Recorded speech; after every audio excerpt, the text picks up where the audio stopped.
Welcome to iDream media. So జనరల్గా ఏంటంటే మనం 3 పూట్ల భోజనం చేసే అలవాటు ఉంటుంది. సో మార్నింగ్ బ్రేక్ఫాస్ట్, మధ్యాహ్నం లంచ్, నైట్ డిన్నర్ ఇలాగా. సో మధ్య మధ్యలో స్నాక్స్ ఇలా తీసుకుంటూ ఉంటాము. అయితే ఇది మంచి పద్ధతేనా? సో హెల్తీగా ఉండాలంటే అసలు భోజనం అనేది ఎన్నిసార్లు చేయాలి? వివరాలు తెలుసుకుందాం. ఈరోజు మనతో పాటు ఉన్నారు ప్రముఖ dietitian and nutritionist Abitha Chilukuri గారు. మేడం నమస్తే అండి. నమస్తే. సో అంటే ఫుడ్ గురించి ఎక్కువగా మాట్లాడుకోవాల్సిన పరిస్థితి వచ్చింది. సో ఎందుకంటే ఎక్కడ చూసినా ఊబకాయం, రకరకాల హెల్త్ ఇష్యూస్. దానికి కారణం ఏంటంటే మీరు తినే ఆహారం అని చెప్తూ ఉన్నారు. సో జనరల్గా మీలాంటి యంగ్ డైటీషియన్స్ పలకరించినా ఇదే చెప్తూ ఉన్నారు. సో అసలు ఆహారం అనేది ఎన్ని పూటలు తీసుకోవచ్చు మనం? ఇప్పుడు 3 టైమ్స్ ఆర్ 2 టైమ్స్ డెఫినెట్గా తీసుకోవచ్చు. 2 big meals or 3 small meals కంపల్సరీగా తీసుకోవచ్చు అనమాట. మీల్స్ అంటే హెవీగా ప్రాపర్ మీల్ 3 టైమ్స్ తీసుకోవచ్చు డెఫినెట్గా, అదేం ప్రాబ్లం అవ్వదు. ఏదో యోగి భోగి రోగి అలా అంటారు కదా, అట్లా ఏమి ఉండదా? అట్లా అంటే ఇప్పుడు మీరు ఓల్డెన్ టైమ్స్లో చూసినట్టయితే వాళ్ళు ఇంటర్మీడియట్ ఫాస్టింగ్ అవన్నీ చేసి వాళ్ళ లైఫ్ స్టైల్కి, వాళ్ళ హెల్త్కి, అప్పట్లో ఉన్న ఫుడ్ క్వాలిటీకి అవన్నిటికీ అట్లా ఉండడం వల్ల వాళ్ళకి అవన్నీ వర్కౌట్ అయినాయి అనమాట. ఇప్పుడు మనకు అవన్నీ వర్కౌట్ అవ్వాలంటే చాలా కష్టం. కాబట్టి మనం ఏదైనా తిన్నప్పుడు ఒక టైమింగ్ అనేది మెయింటైన్ చేసుకోవాలి. ఇవాళ బ్రేక్ఫాస్ట్ 8 o'clock చేస్తే రేపు మాక్సిమం 8-9 ఆ టైం లోపల చేసేయాలన్నమాట. లంచ్ కూడా అంతే, సిమిలర్గా డిన్నర్ కూడా ఏదైనా ప్రాపర్ టైమింగ్స్లోనే లంచ్, డిన్నర్, బ్రేక్ఫాస్ట్ ఫిక్స్ చేసుకొని పెట్టుకోవాలి. ఒక్కసారి ఎప్పుడైనా అటు ఇటు అవుతే ఏం కాదు, కానీ రెగ్యులర్గా అయితే టైమింగ్స్ మెయింటైన్ చేసుకోవాలి. ఓకే. స్నాక్స్ ఒక 1 అవర్ అటు ఇటు అయినా పర్వాలేదు. 1 అవర్ అటు ఇటు ఏం కాదు, కానీ మరి ఎక్కువ 2-3 hours గ్యాప్, ఇన్కన్సిస్టెంట్ టైమింగ్స్ తినడం వల్ల డెఫినెట్గా చాలా ప్రాబ్లమ్స్ వస్తుంటాయి. అట్లా ఉండకూడదు. జనరల్గా బ్రేక్ఫాస్ట్ అనేది ఎక్కువగా తీసుకోవాలి, లంచ్ కొంచెం తక్కువ ఉండాలి, ఇంకా డిన్నర్ అయితే చాలా లైట్గా తీసుకోవాలని చెప్తూ ఉంటారు. ఇది నిజమేనా? అవును, బికాస్ బ్రేక్ఫాస్ట్ అనేది first meal of the day. ఇప్పుడు 12 hours కానీ మన స్లీప్ టైం ఏదైతే ఉంటుందో అన్ని అవర్స్ డిన్నర్ తర్వాత ఇంకా మనం ఏం తినాం కదా, లైక్ బ్రేక్ఫాస్ట్ అయ్యేంత వరకు. కాబట్టి అది first meal of the day start చేసేటప్పుడు, కాబట్టి హెవీగా ఉండాలి. బ్రేక్ఫాస్ట్ అనేది హెవీగా ఉంటే మనకి కాన్సన్ట్రేషన్ లెవెల్స్ కానీ, మన ఎనర్జీ లెవెల్స్ కానీ ఇవన్నీ మంచిగా ఉంటుంది అనమాట. బాడీ ఫంక్షనింగ్ అవన్నీ బాగుంటాయి. కాబట్టి బ్రేక్ఫాస్ట్ హెవీగా ఉండాలి. లంచ్ అనేది మనకి ఆఫ్టర్నూన్ టైం కాబట్టి మధ్యలో స్నాక్స్ కానీ ఏమైనా తింటూ ఉంటారు. ఒకవేళ తినకపోయినా కానీ ఆఫ్టర్నూన్ మరి అంత హెవీగా తినాల్సిన అవసరం లేదు, సఫిషియెంట్గా తినాలి. డిన్నర్ అనేసరికి మనకి ఈవినింగ్, నైట్ టైం తింటూ ఉంటారు కాబట్టి ఆ టైం వరకు ఏమవుతుంది అంటే మన బాడీలో మెటబాలిజం అనేది తగ్గిపోతుంది, స్లో డౌన్ అయిపోతుంది మెటబాలిజం. అప్పుడు మెటబాలిజం స్లో డౌన్ అయినప్పుడు మనం ఎక్కువ ఫుడ్ తిన్నట్టయితే అది క్యాలరీ బిల్డప్ అయిపోయి ఫ్యాట్గా డిపాజిట్ అయిపోతుంది బాడీలో. అందుకని డిన్నర్ అనేది లైట్గా ఉండాలి అని అంటారు ఎప్పుడైనా కానీ. ఈవినింగ్ టైమ్స్ ఏది తిన్నా కానీ హెవీగా తినకూడదు, లైట్గా తినాలి. లేదంటే మీకు క్యాలరీ బిల్డప్ అయ్యి మళ్ళీ వెయిట్ గెయిన్ అయ్యే ఛాన్సెస్ చాలా ఉంటాయి. ఓకే. సో ఎప్పుడైనా కానీ డిన్నర్ చెప్పినట్లుగానే లైట్గానే తీసుకోవాలి. అవును. అయితే ఈ డయాబెటీస్ వాళ్ళ కానీ, నార్మల్గా వెయిట్ తగ్గాలనుకునే వాళ్ళు కానీ ఎటువంటి ఆహారాలు అవాయిడ్ చేయాలంటారు? ఫస్ట్ డయాబెటీస్ వాళ్ళు అవాయిడ్ చేయాల్సినవి, ఇవి చాలా మంది అనుకుంటారు బెల్లం తినొచ్చు అని. బెల్లం, తేనె, చక్కెర 3 తినకూడదు అనమాట. ఈ 3లో ఏది తీసుకున్నా మనకి షుగర్ స్పైక్ అనేది కంపల్సరీగా. నైట్ డిన్నర్లో ప్రత్యేకంగా డిన్నర్ అనే కాదు, ఎప్పుడు తీసుకున్న డే టైంలో.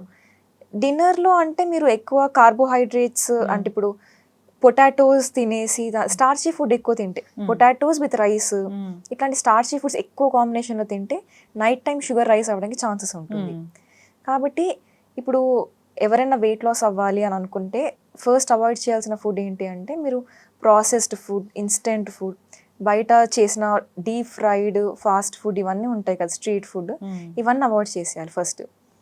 ఇప్పుడు మీరు లేదు అవన్నీ తింటూ కూడా వెయిట్ లాస్ అవ్వచ్చు అనుకుంటే అట్లా కూడా ఉంటుంది. అంటే ఒకటేసారి కంప్లీట్గా అవాయిడ్ చేయాలంటే ఎవరి వల్ల కాదు. కాబట్టి స్మాల్ పోర్షన్స్లో తగ్గించుకుంటూ మెల్లిమెల్లిగా ఫ్రీక్వెన్సీ, డ్యూరేషన్ తగ్గించుకుంటూ, పోర్షన్ సైజ్ తగ్గించుకుంటూ వస్తే మేనేజ్ చేసుకోవచ్చు. అది కూడా ఒకేసారి ఒకే రోజు మొత్తం అన్ని తినేసి మిగతా డేస్ అన్ని ఫాస్ట్ చేసి లేకపోతే అట్లా చేయడం వల్ల అన్హెల్దీ ట్రెండ్స్ అవన్నీ. ఓకే, ఎస్, ఖచ్చితంగా అండి. సో చాలామంది నైట్ అయిందంటే ఏదో ఒక బర్గర్ ఇలాంటివి తీసుకుంటూ ఉంటారు. సో కడుపు నింపేసుకొని సో రెస్ట్ తీసుకుంటూ ఉంటారు. సో దానివల్ల కూడా చాలా రకాల కాంప్లికేషన్స్ వస్తాయి కదా. అసలు నైట్ డిన్నర్లో ఎవరికైనా సరే ఈ ఆహారాలు ఉండకూడదు అంటే ఏం చెప్తారు?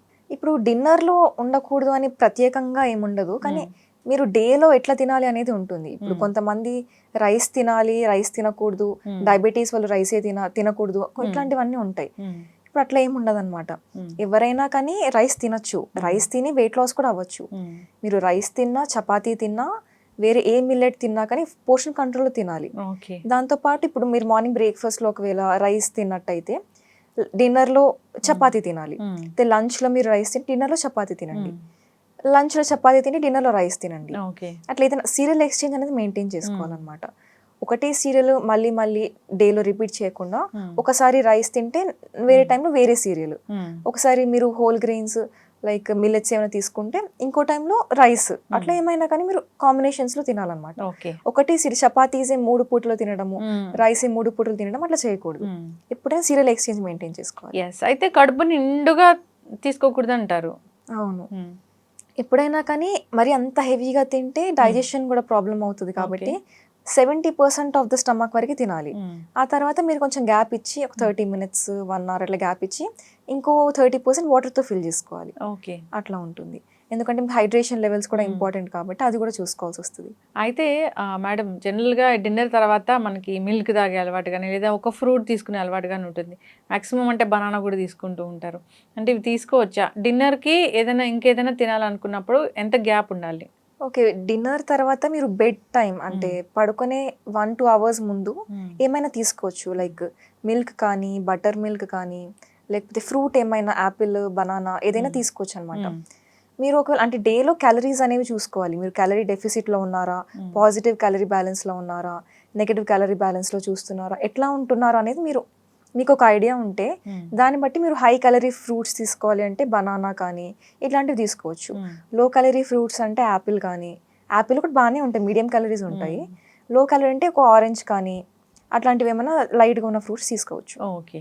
జనరల్గా కూడా ఈ మధ్య చూస్తే మార్నింగ్ అంతా వర్క్ చేసి సో అప్పుడు టైం ఉండదు తినడానికి, ఓన్లీ డిన్నర్ మాత్రం ఎక్కువగా చేస్తూ ఉంటారు. అవును, అట్లా చేయడం వల్ల ఇప్పుడు వాళ్ళకి ఒబేసిటీ కానీ ఓవర్ వెయిట్ కానీ ఈ కాంప్లికేషన్స్ అన్నీ వస్తుంటాయి. Okay, yes. సో డిన్నర్ అనేది అయితే ఎప్పటికైనా లైట్గానే ఉండాలి. So healthy life style maintain చేయాలని కోరుకుందాము. అంతేకాదు మీరు అన్నట్లుగా 3 పూట్ల ఆహారం తీసుకోవచ్చు, కానీ క్వాంటిటీ అనేది ఖచ్చితంగా మనం మెజర్తోని తీసుకోవాల్సి ఉంటుంది. సో కడుపు నిండుగా ఆహారం అనేది ఎప్పుడు తీసుకోకూడదు, డైజెస్టివ్ ఇష్యూస్ వస్తాయి కాబట్టి ఖచ్చితంగా జాగ్రత్తలు తీసుకోవాలని కోరుకుందాం. ధన్యవాదాలు. Thank you.